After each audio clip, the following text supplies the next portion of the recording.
command. Now, what kind of commands are generated from this position? It basically generates commands like roll and pitch. So it basically gives you the attitude commands, roll, pitch, and yaw. Now, this attitude command is then given into the attitude controller, which compares the error between the desired attitude and the actual attitude. And the quad rotor actually modifies the speed of the rotation of its rotors, and the thrust varies. Okay, and because of this variation in the thrust, it adjusts its attitude, and hence it starts moving. Okay, because variation in attitude results in generation of force in desired direction, and then it tries to actually correct for the error in position, and this is how the loop goes. But what is observed in conventional quadcopter is you cannot control the attitude independent of the position command. Okay, for example, let's I hope everyone would have seen at least some form of quadcopter. Okay, so we essentially call a quadcopter to be flying in a plus configuration if one of the if the zero heading is basically with respect to one of its axis. Okay, so if I can draw it here, so let's say this is the frame of the quadcopter, and I label it as 1, 2, 3, 4, indicating the rotors. So the quadcopter rotors would be rotating in the direction shown. When we say plus configuration, then the x-axis associated with the quadrotor's body, okay, will be in the direction of 1. Then you will have the y-axis in the direction of the rotor 2. So this will be xb, yb. And then you have the z-axis pointing directly downwards. Okay, so x is the forward-looking or the longitudinal axis, y becomes your lateral axis, and z points directly towards basically below the quadrotor. So this is a frame that is conventionally used. Okay, now let's say that you want to move along the x direction of the quadrotor. So what you actually have to do is you have to generate a force that is trying to take you in that forward direction. So for that, you need to tilt the quadrotor. So the rotor 1 has to go down, the rotor 3 has to come up, so that you have a rotation by a certain angle. And because of this, it will move in the direction of the positive x-axis. Okay. Similarly, if you want to move in the direction of the positive y-axis with respect to this quadcopter's frame, what you have to do is you have to adjust the speed of the rotor such that rotor 2 goes down and rotor 4 goes up. Okay, so basically you have a rotation about the xb axis, so that 2 goes down and 4 goes up, and that is when you will have a motion about the y axis. Okay, now a combination of these tilting actually helps you in moving in the xy plane, trying helping in reaching every xy point that you want in the xy plane. Okay, but what can be observed is that you cannot basically, to move in x or the y direction, you have to tilt the quadcopter. So basically you have to give it some non-zero attitude so that you can move in a certain desired direction towards a certain desired position. So if you see here, this is basically linked. Okay, so the position actually affects what is the attitude that you need to have, and the quadrotor tries to achieve that attitude by adjusting its rotor speeds. This is what happens in case of a conventional quad. Okay, now we know that quads have been very popular in let's say in the inspection of transmission lines, inspection of bridges. Okay, where essentially the quad is mounted with a camera, and that camera is actually not directly mounted on the quad, rather it is mounted on a gimbal. Okay, and the quad is supposed to move in parallel to the transmission line that is being inspected, or in parallel to the bridge surface that is being inspected, and so on. Okay, Now, when you move in the X direction or Y direction or any combination of this, you would experience a tilting in the attitude of the quad rotor, as I explained. Now, this tilting is countered by the gimbal that is mounted onto the quad.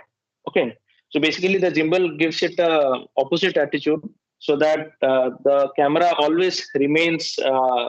vision always remains parallel to the transmission line or the bridge that is being inspected. Okay, if you do not have that gimbal, then and the camera is fixed directly to the quadrotor body, then as the quadrotor tilts, your camera view will also tilt. Okay, so now these gimbals are actually costly, and the quadrotor weights, I mean, depending on the payload that you are carrying, you have to use gimbals accordingly. Okay, what people thought of is, can there be a design, or can this conventional quadcopter be modified suitably so that even if you want to move in the XY plane, you don't have to change the attitude. You can maintain a horizontal attitude, uh, basically make the attitude independent, as far as independent to the position. Okay, so uh, this is what we had designed as one of the first prototypes in our lab. Okay, this is the first type of prototype that we developed in the lab. Such models are also available in other universities. People are already working on it. So if you note, uh, there are two rotors which are in tilted position. Okay, so in conventional quadcopter, the motor is fixed to the quadrotor frame. Instead of that, what is done is, instead of fixing the motor to the quadrotor frame, the quadrotor is actually fixed to servo units. Okay, and these servo units are fixed to these frames. So the servo units can essentially make the rotors rotate about a particular axis. So in this case, what you see is, if you consider this tilted rotor, this is rotating about this axis. Okay. Similarly, this rotor is rotating about this particular arm. Okay. So it can rotate about that axis, due to which it can change the force direction, that is direction of the force that is being generated by those rotors mounted.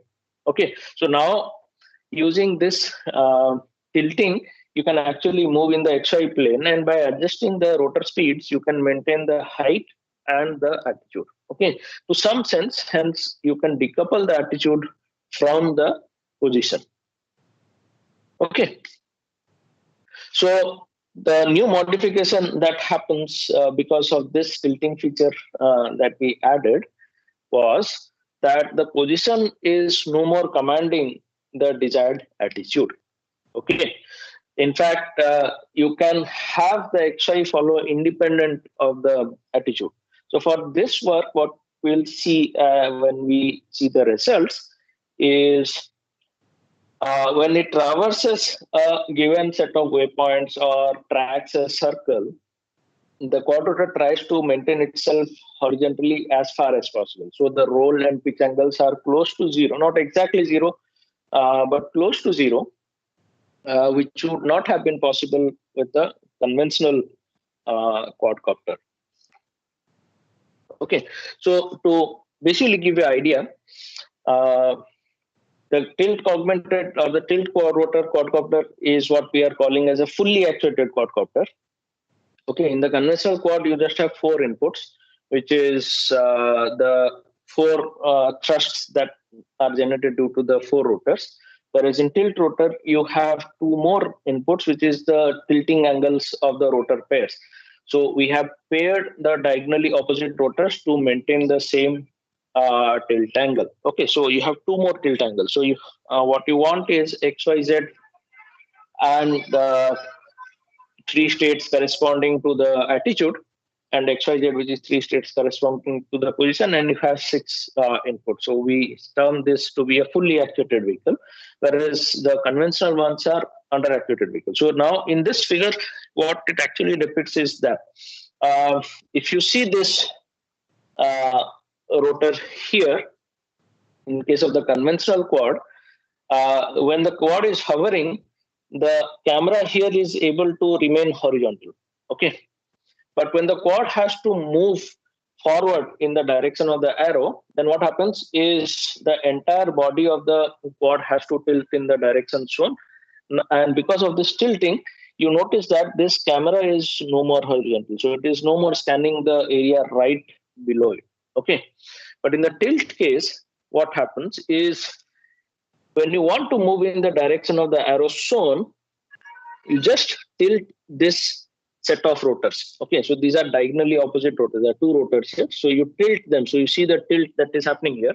And the quad rotor remains at zero pitch, zero roll condition. So due to which, even in motion, the camera is able to face directly downwards. Okay, so there is no movement in the camera frame as far as the rolling and pitching is concerned. So this can be beneficial in, again, your inspection tasks or hobby photography as well, or in fact in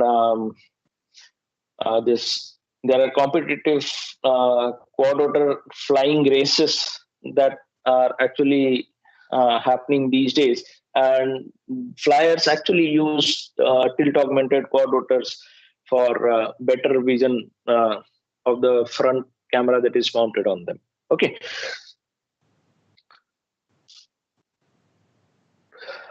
So as I said, this is the tilt augmented quad rotor that we actually have. This is the CAD drawing of the first model that had been built. So the frame notations that we have used is the standard northeast down frame that has been fixed for the arc fixed, basically the inertia as the inertial axis, and the body frame is also in the form of X, Y, and Z, where Z is pointing downwards. And we have considered plus configuration in this particular case. So you can see that the X axis, the blue arrow, which describes the XB, is pointing along one of the quad rotor arms. The Y is pointing along the other quad rotor arm, and Z is pointing directly downwards.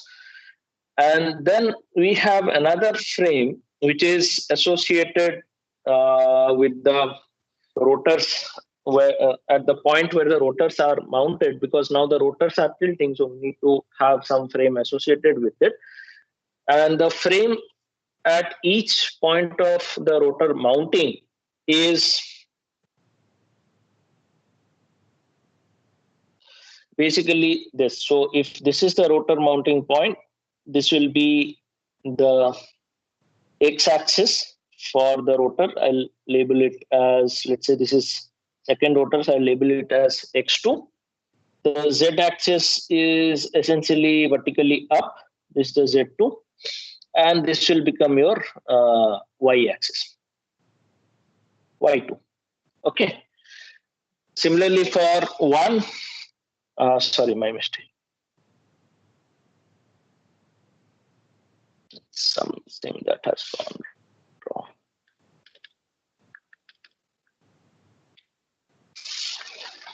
Okay, so similarly for rotor 1, you have x-axis of the rotor along this.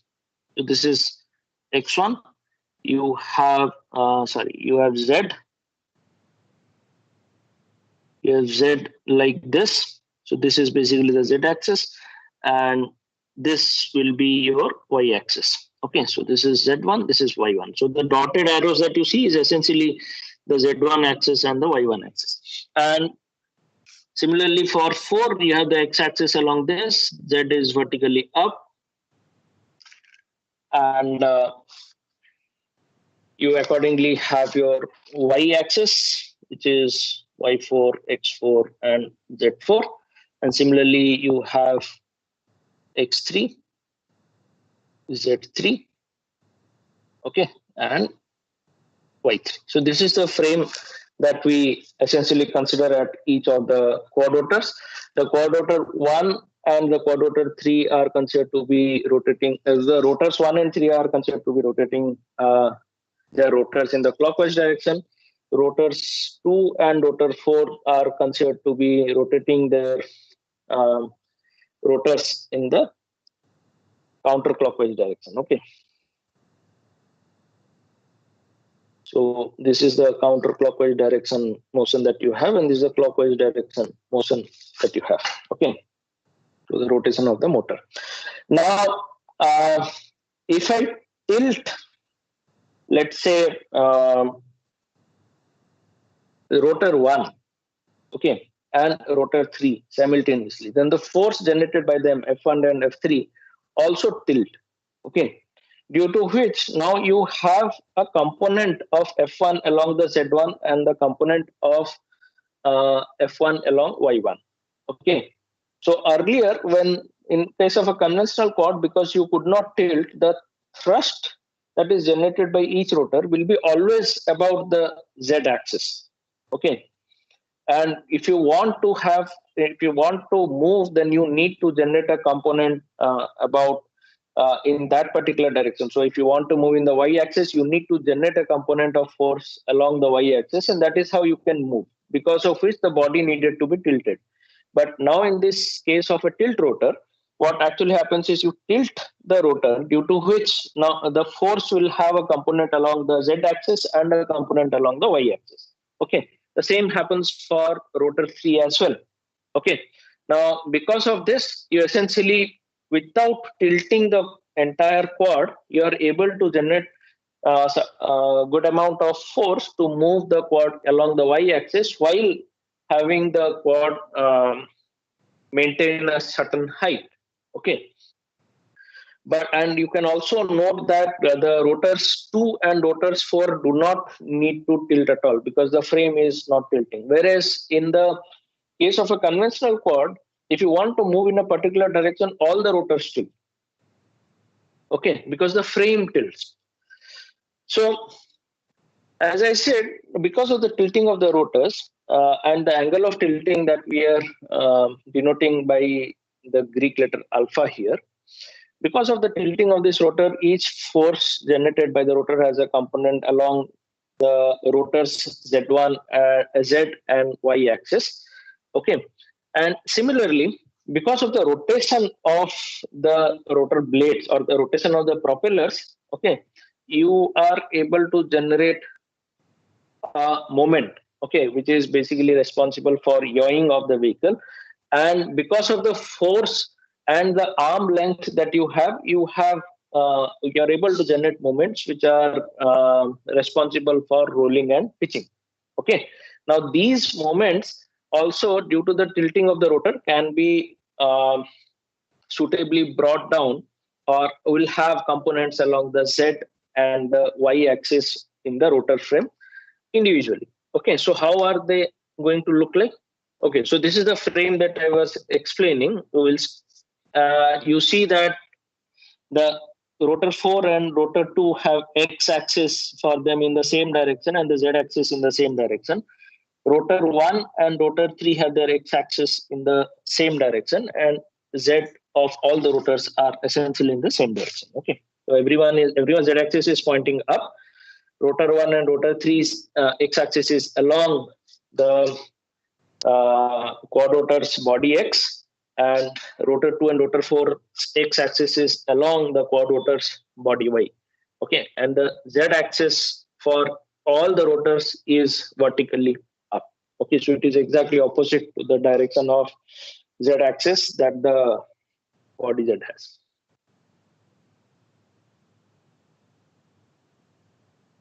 Okay, so the way this force generated by the rotor gets resolved is this, where Kf is the thrust factor, which basically relates the speed of the rotor's tip, the rotational speed, angular speed of the rotor's tip, which is omega I square, to the force generated. Okay, so the force generated is directly proportional to omega I square. So the force vector can be resolved as minus Kf omega I square sine alpha and Kf omega I square cos alpha. Okay, so this is how it gets resolved in the rotor's frame. Okay, the frame that we have fixed for each rotor. Similarly, for the moments, they get resolved as shown here, for rotor 1 and 3, which are rotating clockwise, and for rotor 2 and 4, which are rotating anti-clockwise, okay, or counterclockwise. Now, since rotors 1 and 3 are mounted along the x-axis of the quad rotor, so they will be essentially responsible for the pitching or the pitch control of the quad rotor, and the rotor 2 and 4 that are mounted on the y-axis, along the y-axis of the quad rotor, they will be essentially responsible for the roll control of the quad rotor. And the speed of all the rotors will be essentially responsible for controlling the yaw moment. Okay, it's something similar to what we also see in the conventional quad, except for, as I said, you have incorporated tilting now. Okay. So, what has changed as far as the vehicle's dynamics is concerned with respect to the conventional quad? It is this. This is the standard rigid body model that is used to represent the attitude of the vehicle, even in case of conventional quad. So this is a quaternion form of representation, where Q is the quaternion, which basically tells you the desired attitude. Quaternion is one of the popular forms used to represent the attitude of a rigid body. Other popular forms are uses of rotation matrices and Euler angles. Okay, Euler angles are local representations, whereas quaternions and rotation matrices are kind of global representation of the attitude. Now, the capital omega here is the angular speed of the rigid body, in this case the quad rotor, in the body frame itself. Okay, and J is the inertia matrix that we have, or the moment of inertia. So what we have here is the attitude dynamics, and this is the moment that is essentially responsible for the change in attitude, which is defined as this.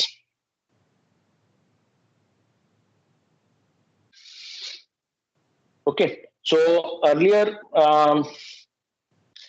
the moments were in the conventional quad, the moments were only due to the force and the arm length that you actually had. Okay, and now you have this. There are additional terms, which is this, and you notice that because the forces and the moments are resolved in the rotor axis, and the moment MB that you see is in the body axis of the quad rotor. So we need to resolve the forces and the moments MI from the rotor axis to the body axis. So that is why we have used two rotation matrices. Okay, and the rotation matrices are defined as this for the rotors 1 and 3, and this for 2 and 4. Okay, so why is this? I mean, how did this come up? I mean, one way to look up is this is saying how the z-axis is related. So in case of the rotor axis, the z is pointing up, while as the body axis of the quad rotor is pointing down. So it is negative of each other. That's why the -1.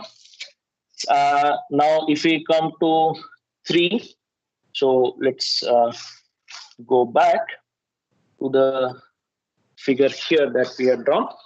So the rotation matrix that corresponds, takes vectors from rotor axis 1 to the body axis is what we are going to see. Now the z-axis is already resolved. It is -1 because they're opposite of each other. Now if you see the x-axis, which is x1, it is exactly along the direction of xb. So it's just 1. And the y-axis here, which is y1, is exactly opposite to yb. So you have a -1 here. So this is the rotation matrix that, this is the orientation between the rotor axis and the body axis. Okay, and this is same for the third rotor as well. Okay, now if you want to look for the second rotor to the body frame, Again, the z-axis is related negatively because one is pointing up and the other is pointing down. Now, the rotor 2 here, if you see, the x2 is in line with yb. Okay, so x2 being in line with yb means any force that is along x in the rotor axis is actually a force along the yb axis. So this is what you actually have. Okay, and similarly, y2 is along xb. So any force along y2 is actually a force along xb, and hence you have this. Okay, so R2b is this, and this is also same for the rotor 4. So these rotation matrices are essentially used to resolve the forces and the moments that we see in the rotor axis to that in the quad rotor's body frame.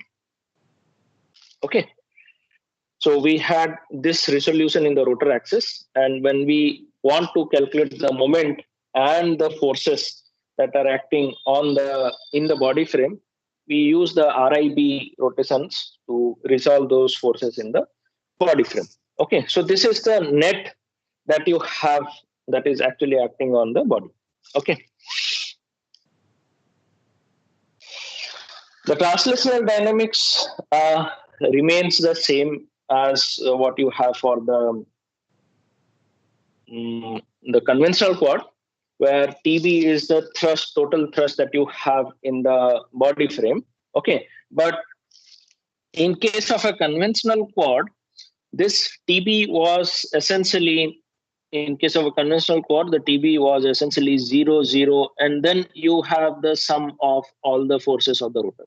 This was what we had for the conventional quad. Okay, reason being the thrust is always perpendicular to the body. I mean, the thrust is always pointing up. Okay, it is always in the opposite direction of the body. I should add a minus here because the z-axis points downward. Okay, but now because the rotors can tilt, TB won't look like this. And how TB is going to look like is essentially the sum of all forces which are represented in the rotor axis being translated to the body frame and added up. Okay, so if this is the quad that we are talking of, if the rotor tilts, then the forces will also, let's say the rotor 1 and rotor 3 tilt, then the forces would no longer be along the body z axis, but they will have some component along body y and body z. Similarly, for rotor 2 and rotor 4 tilts, they will have some component along body x and body z. So now TB1, TB2, and TB3, TB1 and TB2 need not be compulsorily 0 as it was the case for the conventional quad. So rather you have some components coming up, and this is how the thrust or the force that is acting in the body frame is represented. Okay, so we resolve all the forces from the rotor axis to the body frame and add them up to get the total force that we have. Okay, so this is the translational dynamics that we had. The previous one is the rotational dynamics that we have. So we have our model of the tilt augmented or the tilt rotor quadcopter ready with us. Okay, so now if you want to give it a trajectory to follow, it's the similar way in which trajectories are generated for the conventional quad and the errors are generated. Now, once you do this, you will get your moment in the body frame and the force in the body frame. These have to be now resolved in terms of rotor speeds and rotor tilt timings. Okay, so so we'll the attitude control logs, because we want to hold it at a zero attitude, basically parallel. So the quad rotor should remain horizontal for all its motion. This is how the desired moment comes up, and the position control law is basically a PID controller that we have. Okay, so T1, T2, T3 are essentially thrusts that, or the forces that is, I would not say forces. This is basically the accelerations that you need along the in the inertial frame. Okay, and we need to translate it to the body frame. So this RQ, in fact, if you see here, this X double dot, Y double dot, Z double dot are everything in the inertial frame. TB is the force that is acting in the body frame. Okay, so to represent, and G is essentially in the inertial frame. Sorry, G is in the inertial frame. So to have everything in the inertial frame, what we do is we use this rotation matrix to translate or basically map the force in the body frame to that in the inertial frame. Okay. So similarly, if you want to go back from the inertial frame to the body frame, what you use is basically the transpose of this particular RQ. And RQ is a rotation matrix. It's the orientation of the body with respect to the inertial frame that we have. Okay. So now these give us X double dot, Y double dot, and Z double dot. Okay. And we use that to, along with the rotation matrix, we use it to generate the TB. Okay. So once this TB is generated, and the MB is generated as shown here. So once the MB and the TB are generated, we now try to resolve it in terms of speed of the rotors and the tilt angle of the rotors. Okay. So this is the control allocation matrix that we have. Okay. So the TB has three components, which is basically TB1, TB2, and TB3. And similarly, MB has three components, MB1, MB2, and MB3. Okay. So this is the control allocation matrix, as we call it, which allocates TB3, which is responsible for basically maintaining the z-axis height, MB1, MB2, and MB3, which is responsible for maintaining the attitude of the vehicle. And these all desired things are mapped onto the quad rotor's desired speed. Okay, the quad rotor's desired speed. So you get what omega 1, omega 2, omega 3, and omega 4 should be. Okay, so the rotor speeds are essentially used to maintain the height and the attitude. Okay, the angles, however, are used to control the XY, and hence the force along the body X and the force along the body Y are allocated to the angle by which the rotors have to tilt. Okay, so alpha 1 is the tilt of rotor 1, and so are alpha 2, alpha 3, and alpha 4 for the rotors 2, 3, and 4. Now, because alpha 1 and alpha 3 are always same, because the diagonal rotors, which are 1 and 3, and similarly the diagonal pair 2 and 4, they are coupled. So 1 and 3 always move by the same angle, and 2 and 4 are also move by the same angle. So alpha 1 and alpha 3 remain the same. Alpha 2 and alpha 4 will also remain the same. And as I said, by tilting rotor 2 and rotor 4, you would move in the body X direction, and by tilting rotor 1 and rotor 3 would move in the body Y direction. So that is why if you notice, the body acceleration TB1 and TB2 are resolved accordingly. So TB1 is used to assign alpha 2 and alpha 4. TB2 is used to assign alpha 1 and alpha 3. So TB1 match to alpha 1, alpha 4. TB2 match to alpha. TB1 match to alpha 2 and alpha 4, and TB2 match to alpha 1 and alpha 3. So now, once we have this rotor speeds and the rotor angles, the rotor angle command goes to the servos, which try to maintain the angle, and the rotor speed command goes to the motor that is actually driving the propellers, which will try to maintain the desired speed. Okay. This is an entire feedback loop that keeps on running. If you have a trajectory to be tracked, and along with that, now you can specify that the attitude has to be attitude of the quad rotor has to be such that it remains horizontal. With these two specifications, you have generated the 4 rotor speeds and the 2 tilt angles that are needed. Okay.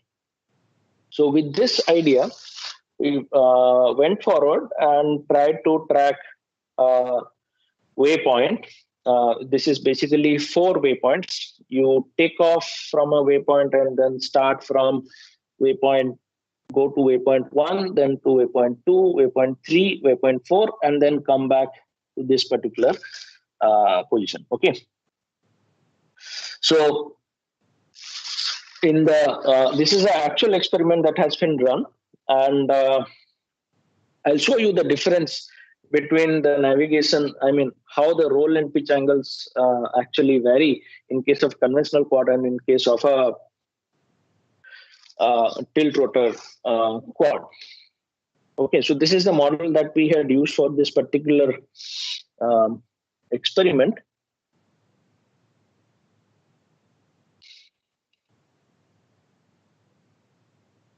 Okay, so this is the roll and the pitch angle that is being tracked. So the commanded was actually 0 degrees, but you can see that the roll angles are varying between minus 2.5 to plus 2 degrees, and the pitch angle is varying between minus 1 to 1.5 degrees. Okay, it is not exactly 0, but it is a very small angle. And how can I claim that this is a very small angle? To claim this, I need to compare this with a conventional quad.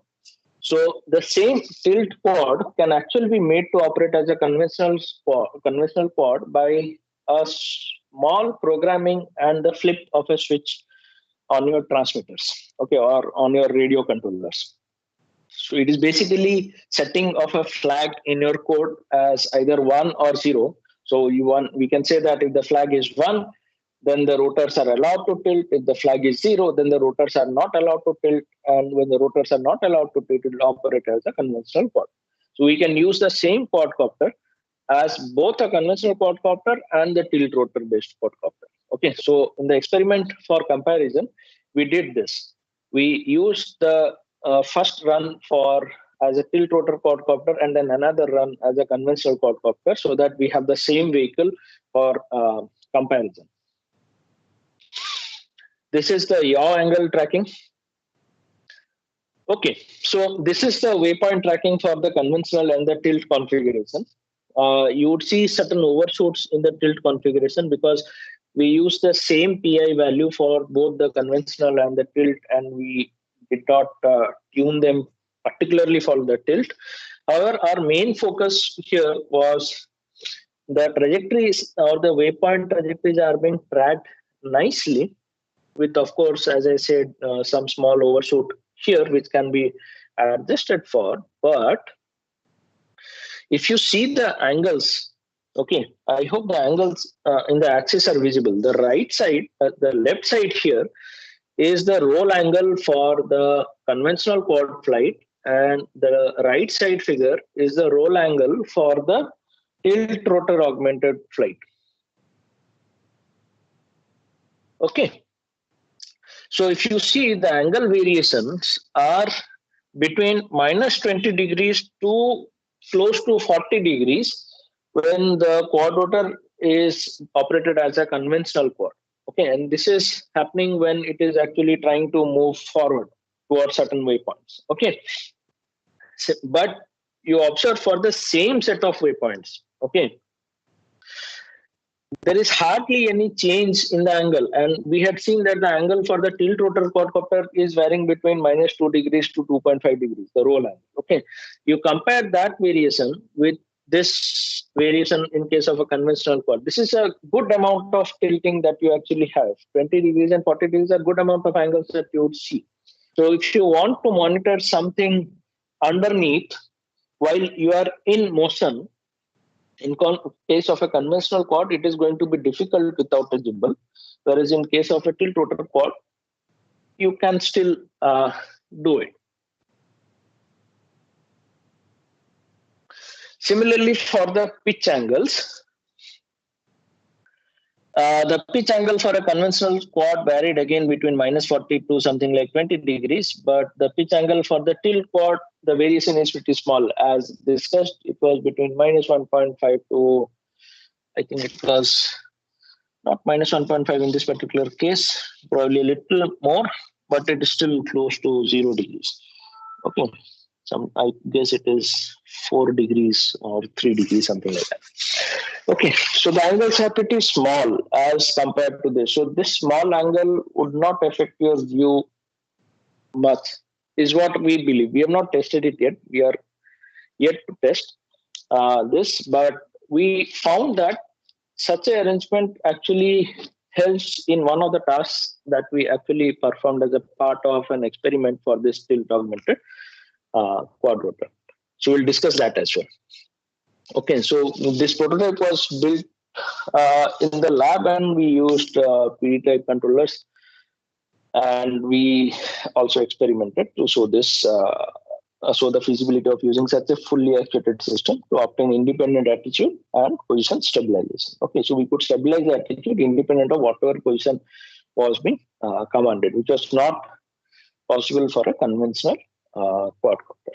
Okay, so if there are any questions till now, I can take them up before I start another part of this, which was kind of interesting for us. Prashit, do you have any questions?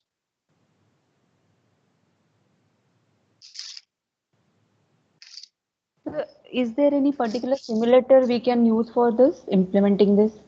Or Simulators, you can actually use MATLAB or develop simulators using C programs. I think on Friday, one of my students will possibly give a demonstration of the simulator that we have. Again, part of it has been developed in our lab. Okay. Using gazebo and ground control. Yeah, sure. Thank you, sir. So yeah, there we emulate the PICSOC board as well. So the code as it goes to PICSOC can be emulated in those scenarios. Okay, thank you, sir. Any other questions from participants?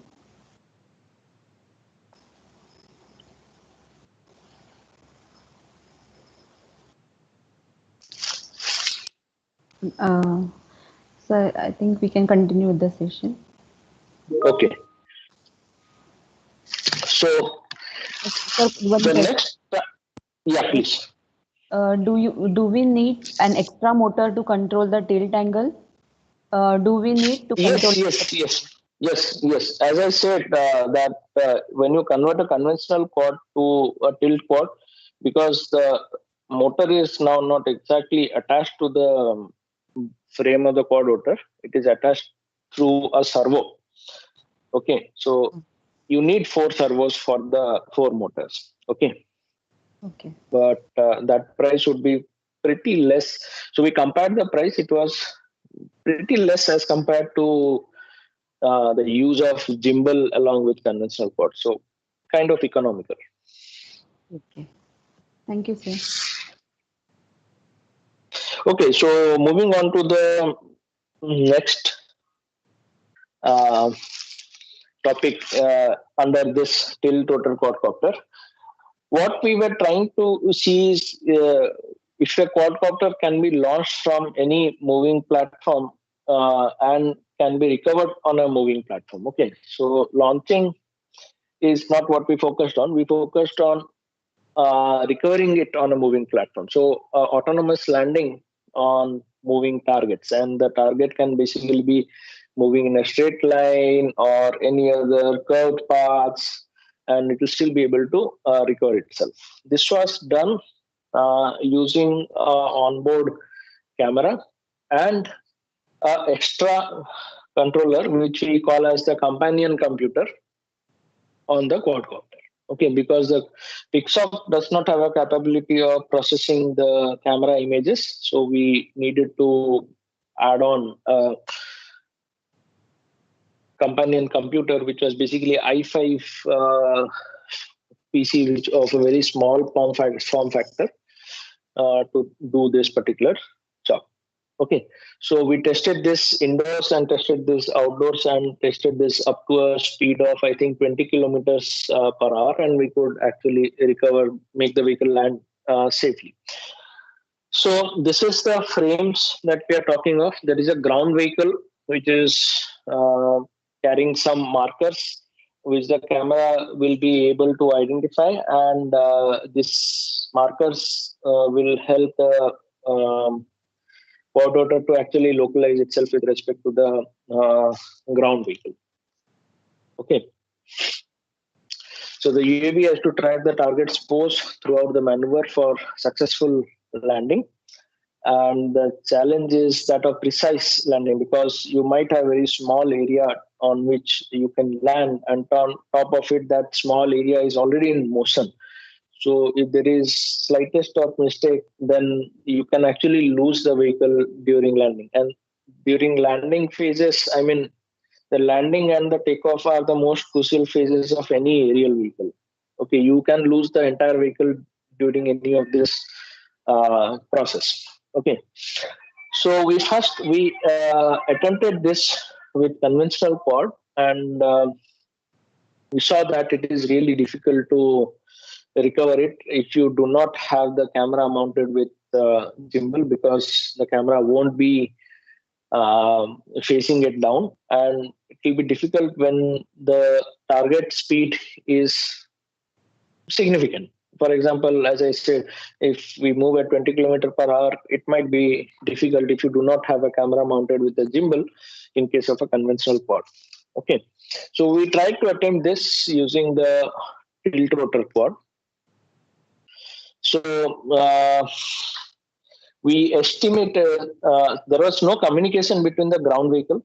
There was no GPS information that was being exchanged between the ground vehicle and quad rotor.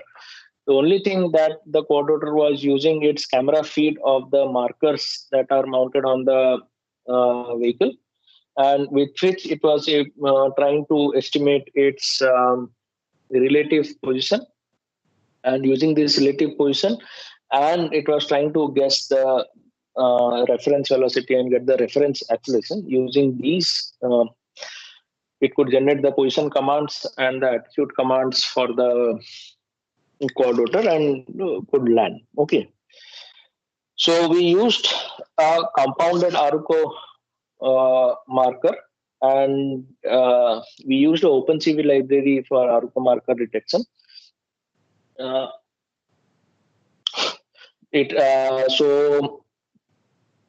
the images of the compound Aruco marker that we used essentially gave us the relative pose of the camera with respect to the marker, which essentially was like giving me the relative position vector and the attitude of the quad rotor with respect to the vehicle, because the camera is directly mounted onto the vehicle.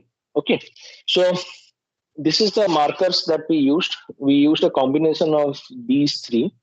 And the first marker was basically used to detect, start the landing process from a particular height, or even track the vehicle while maintaining a particular height. And then marker 2 is an intermediate marker, which is useful while the landing process has been initiated.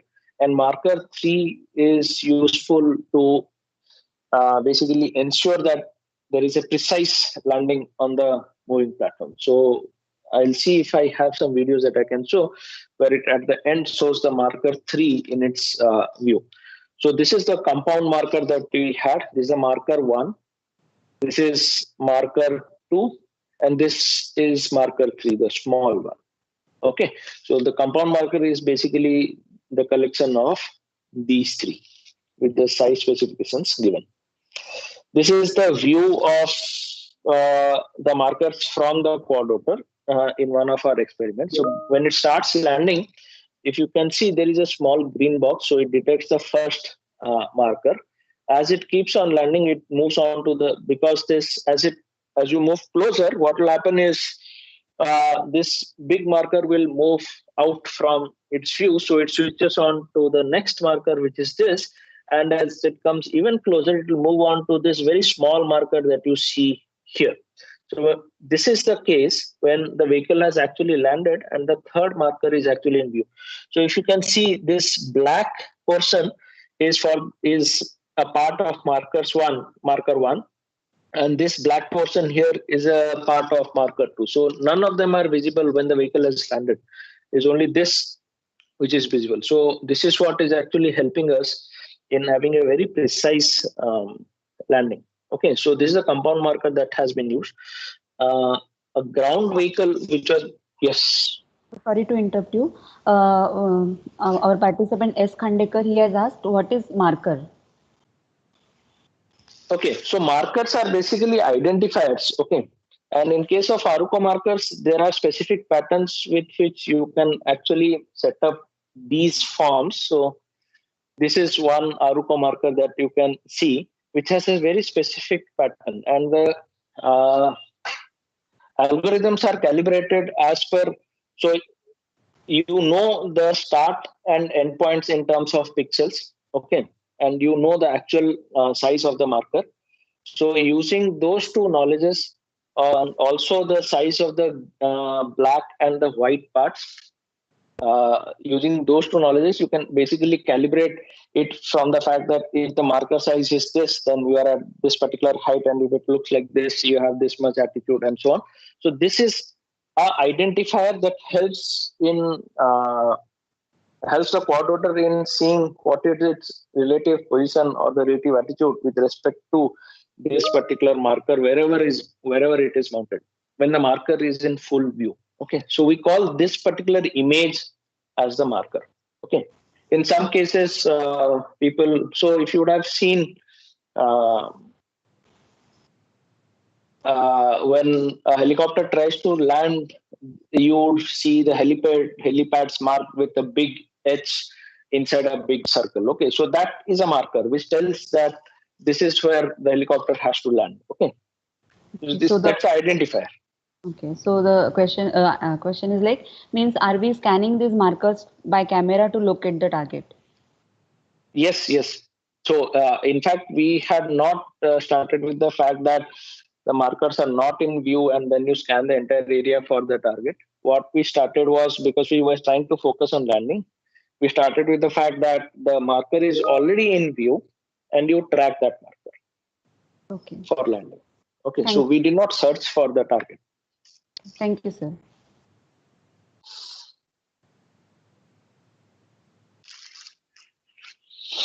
Okay, so this marker-based localization has proved to give us reliable pose estimates only. But the EKF estimates the relative velocity and accelerations also. But for our case, it was a little bit noisy, especially during the transient response. So we did a small modification and we wanted to estimate the velocity as well as we move. Okay, so this is the translational dynamics in the inertial frame that we have. So U is the input.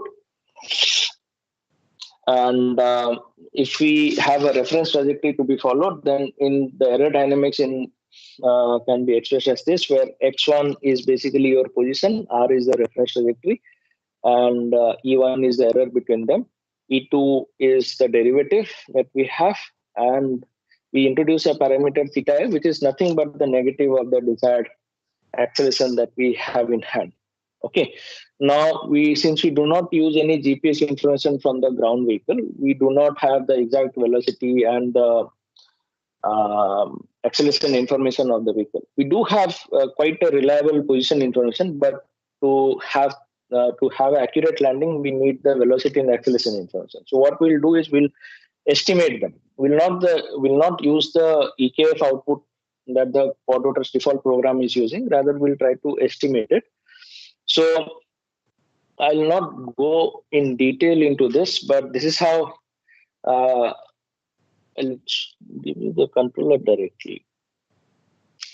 So we'll skip this maths. Okay, so E1 is the position error, E2 is the velocity error, and we tried to estimate the acceleration here.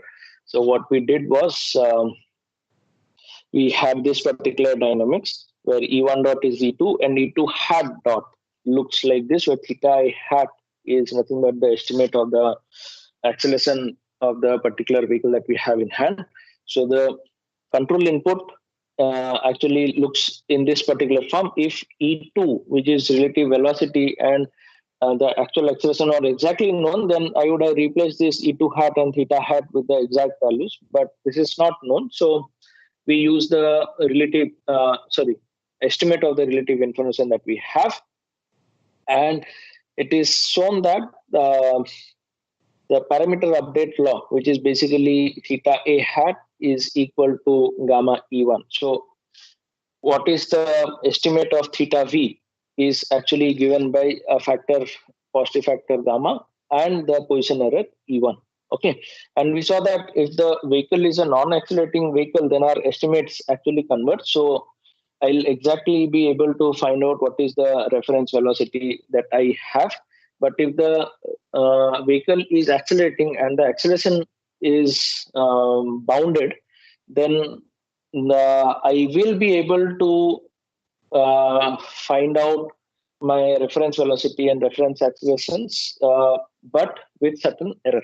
Okay, it will not be zero. So the errors remain bounded if the accelerations are finite and are non-zero. But if the acceleration of the vehicle is zero, the vehicle is non-accelerating, then I'll have precise information of the velocity using this update law for the estimate and the control law for this. So basically with this control law and this update law, I'll be able to track the trajectory. Okay.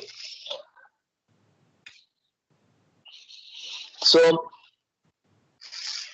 now we have the attitude control inputs and the position control inputs. So the TB and MB is actually given to us. So we'll go into the allocation of the vehicle, allocation of the control input to the rotor speed and the rotor angles. Okay. So this is the same thing, actually the similar thing that we had seen previously. So what is the new thing that we have here is in the previous map that we saw, we didn't take into account the proportional constants that relate the force to the rotor speeds and the moments to the rate at which the rotors are rotate, again the rotor speeds. Yeah.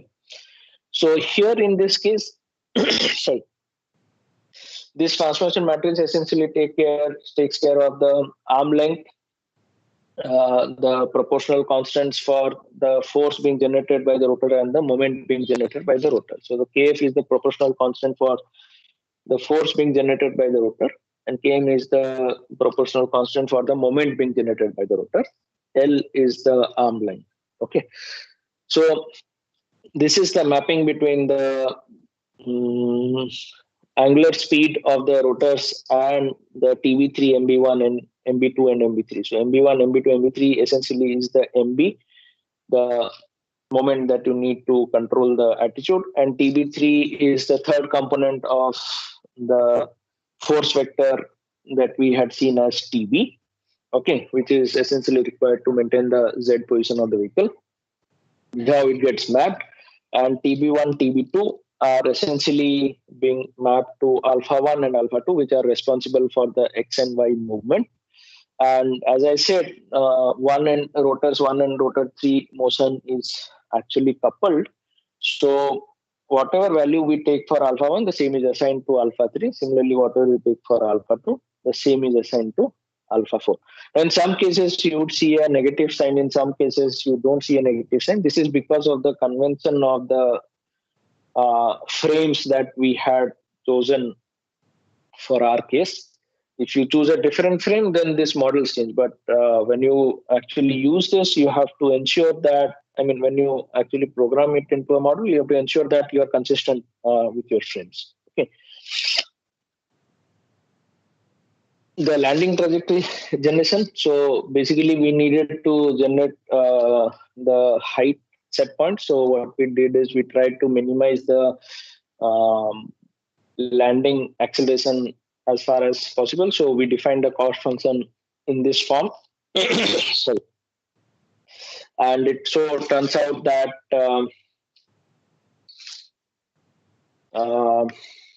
okay, so the cost function can be minimized. To get the minimum acceleration, you basically have to satisfy this Euler-Lagrange equation that we have. And given that the cost is the norm, or basically R3 dot square, which is acceleration of acceleration while landing. Okay. If you want to minimize this, and it turns out that the fourth derivative of R3, which is the third component of the reference, it has to be, fourth derivative of R3 has to be 0. So, which means that R3 can be expressed as a polynomial of degree 3. Okay. So this is how R3 can be expressed. Now, if you want to find out this unknown coefficient C0, C1, C2, C3, you can use the information of basically the relationship between R3 and B. So essentially what you have here is R3 at any time t is going to be C0 plus C1t plus C2t square plus C3 t cube. Now the unknowns are C0, C1, C2, C3. If we know T0 and TF and R3 at T0 and R3 at TF, we can actually find out these coefficients C0, C1, C2, and C3.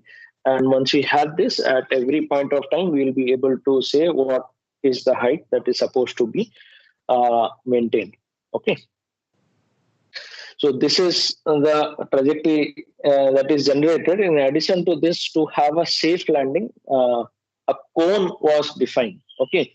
So this here is the marker that is on the base. This is the marker's center. Okay. So the cone is defined in this particular way. So once the quad rotor is within zero 0.8 meters from the marker center and is at a height of 1.5 meters, we say that it is safe to start descending, and that is when the landing is triggered. So the quad rotor first, even if the quad rotor has the markers in its view, it does not initiate landing. It first tries to get into this particular cone, and then it will start landing. Okay. And when it starts landing, it always sees that the trajectory that is being generated is, or the quad rotor itself is within this particular cone. At any point of time, if the quad rotor moves out of the cone, then it comes out of the landing process, and it will again go back to this height of 1.5 meters to initiate landing, while being at a range of 0.8 meters from the marker's center. Okay. We saw that when we used a conventional quad, when it was trying to descend on a moving vehicle, it always had a tendency of going out of this particular cone, and then it will again go to a height of 1.5 meters, try to come back into the safe landing zone, and then initiate landing. So it kind of was repeating. Okay, so it was very difficult to land this conventional quadcopter. But when we use a tilt quadcopter, once it was inside this landing zone, it was actually able to come down, maintain itself in this safe landing zone, and hence able to descend onto this moving platform. Okay. So this is the second or the third prototype that we had built, and we used this to perform this experiment on landing. So this is so you see these balls that are mounted, the gray colored balls. They are essentially again trackers that are used for, or again markers that are used when you are flying using a motion capture system. So this motion capture system was being used not to give any feedback, any kind of feedback to the vehicle, but to generate the ground truth. Okay, so the camera was using the Aruko marker's position to establish itself where it is, and the Vicon system was used to verify that yes, that's the actual. How far are we from the actual data? How far the camera's input is from the actual data? Okay. We used an onboard companion computer, which was an i5 PC. So you have this Intel NUC, Intel NUC boards, which are of very small form factors, probably 3 inches by 3 inches or so, or a little larger than that. And we used one of that, the ROS was installed on this companion computer, and the PICSOC and the ROS, PICSOC and the companion computer were actually communicating with each other using the Mabling protocol, because the PICSOC needs the position and the velocity information to compute its further actions. And the companion computer was taking the image feeds from the onboard camera and was using OpenCV and ROS to process the data so as to get the relative pose of the vehicle. Okay, so this is the motors. These are the propellers that are being driven, and you can see that these are the servos that are connecting the rotors to the quad rotor frame. So the rotors are not directly fixed onto the quad rotor frame. So these are fixed through these servos, and these servos have the ability to tilt this rotor, due to which you have this tilting happen. Okay. This is a vehicle that we used for indoor testing, and this is the compound marker that we had printed. Okay, so initially it was tested on a vehicle moving along a straight path.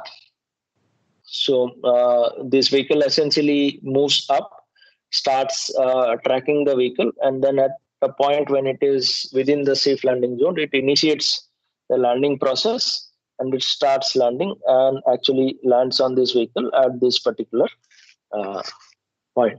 Okay.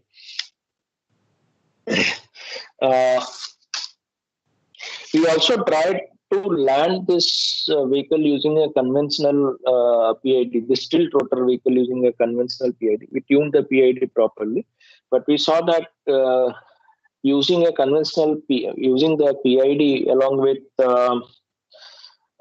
this tilt rotor did not help much, and it could not land actually. It always kept on coming out of the safe landing zone cone and will always reset its height and go up and again start landing. Okay, so you see here the landing starts, it tries to land, but then it enters into that fail-safe. So fail-safe is basically it exits the cone and it again goes up. Okay, so this is what was actually happening with PID. So hence we used the modified controller that we had, where we were estimating the reference velocity as well. So this is the attitude that was maintained. You see that while landing, it is maintaining close to 0 degrees for both roll and pitch. And there was certain amount of yawing that was there, so as to adjust itself as with respect to the vehicle's motion. These are some of the stills from the landing process. So here the vehicle is starting to land. It is right hovering over the vehicle. It started to land and it comes closer and closer and finally it lands. So right at the beginning where I had shown the the markers picture when it started to land and the markers picture when it landed is basically from one of these experiments that were performed. We also attempted to see if the vehicle can actually track a circular trajectory and basically a vehicle moving in a circle and then land on this vehicle that was moving on a circle. So this is the case. So the dotted line is basically the path of the landing platform. The quad rotor was lost. It was able to track the circle, and after a certain point of time, we asked it to start the landing process. So once it reached the safe landing zone, it started its landing process and finally was able to land on the moving platform. Okay. And in case of a PID, when we use a PID controller on the tilt for this landing job, you can see that it could never start the landing process. Okay, because it never could go into the safe landing zone. Okay. So this is clear here. You see that the yaw angle of the landing pad and the vehicles are the same, whereas in this case, basically It is just circling around. Well, the roll and pitch are 0. This is one more compounded still from the landing process. Let me see if I have some videos to play. So this is the experiments that we performed in the airstrip that we have at IIT Kanpur. We mounted the marker board onto the top of this particular four-wheeler, and the quadrotor was tracking it. And once it was inside the safe landing, it actually landed. So we did it for two speeds. One was 15 kilometers per hour motion, and one was 20 kilometers per hour. And since we had a long strip, we could actually use that strip to weld it.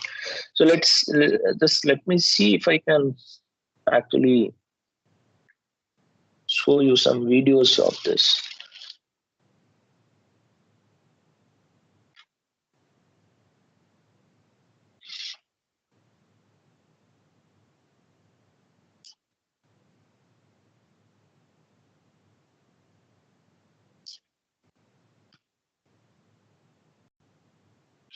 Okay, so I think you can see the screen.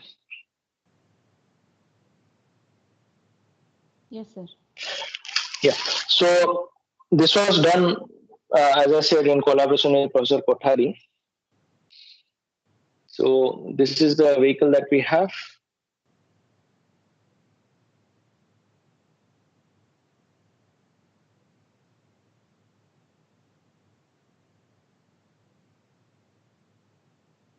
This is the landing.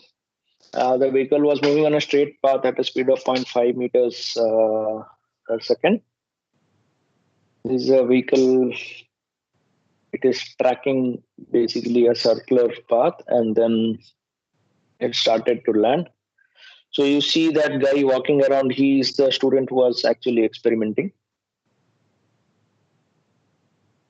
So once we had a few successful tests, not just two, we did more than that, and then we moved out to outdoors. So this is the camera view that you see on the left, and this is the outside camera view that you see on the right. Okay, and the quad is actually able to track the vehicle.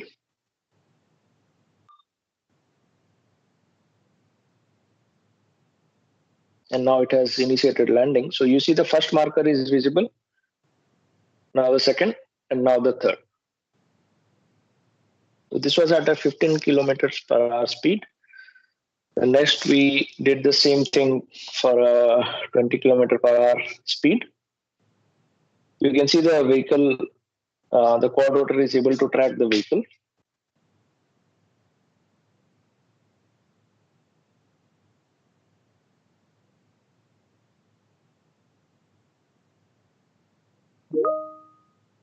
And it has initiated landing. So the marker 1, then 2, and then 3.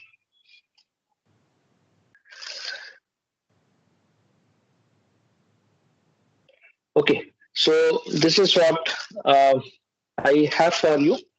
I think on Friday around the same time, one of my students who is continuing to work on this will demonstrate the physical vehicle that is available in our lab. We'll explain you the vehicle, and we'll also show you the simulator that he and one undergraduate student, both of them have actually developed to simulate these to run simulations for the tilt rotor quadcopters. So I think that is all that I have for you today. Thank you.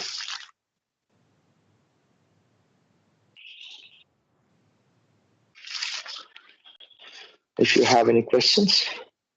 Any question answers from the participants? Yeah, Dr. Soumya, this is Vishwesh. I have one question for you. Yes, please. I mean, how do you take care of the wind gusts, disturbances, and all those things? Because in a controlled environment, that's fine. But when it's outside, there must be wind gusts and other disturbances. How does the algorithm takes care of that? So as of now, we have not implicitly incorporated anything. So if you would have seen, the experiments were done on a not so windy day. Had it been if there are good amount of winds, then probably it would not have worked. We have not verified that. So one of my students is actually working on uh, taking care of external disturbances using sliding mode control. So, and also we are looking into design of PID, robust PID controllers, so that such things can be dealt with. So we are looking into it now. But And then how much is for the yeah, sorry, the general please continue. for the conventional quadcopter, there are, I mean, people have already done that. Okay.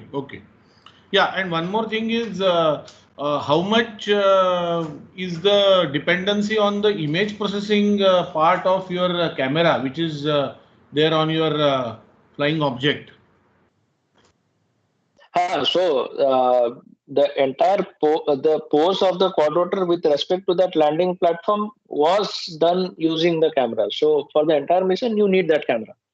So the onboard there was no GPS on the vehicle or GPS on the quadrotor, and there was no communication between both the vehicles. So the entire thing was dependent on the camera. Okay. Thank you. It was nice actually, experimentation and theoretical as well as experimentation. I hope participants must have got a lot of contents from this talk. Thank you. Thank you. Over to you, So, Shweta madam. yeah. So, on behalf of our Department of Electronics, I would like to, or my sincere thanks to Dr. Soumya Sahu sir for such an informative session and on this novel tilt augmented technology of UAVs compared to our conventional methods. So, I'm sure everyone have benefited from this talk. So, with this positive note, I would like to conclude this session. Thank you, Dr. Soumya Sahu sir. Thank you, Professor Trivedi and Professor Vevare, for actually inviting me for the talk. Thank you. Thank you, participants. So I can leave the meeting now, I guess. Yes. Okay. So, dear Thank you. participants, Thank you, there, Dr. Soumya. Thank you.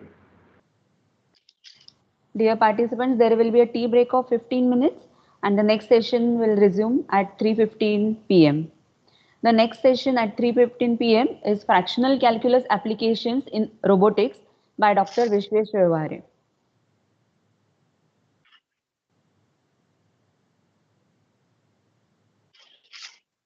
So once again, I'm just reminding to all the participants to log in to your ATAL site and give the feedback. It's mandatory for getting your certificate. Thank you.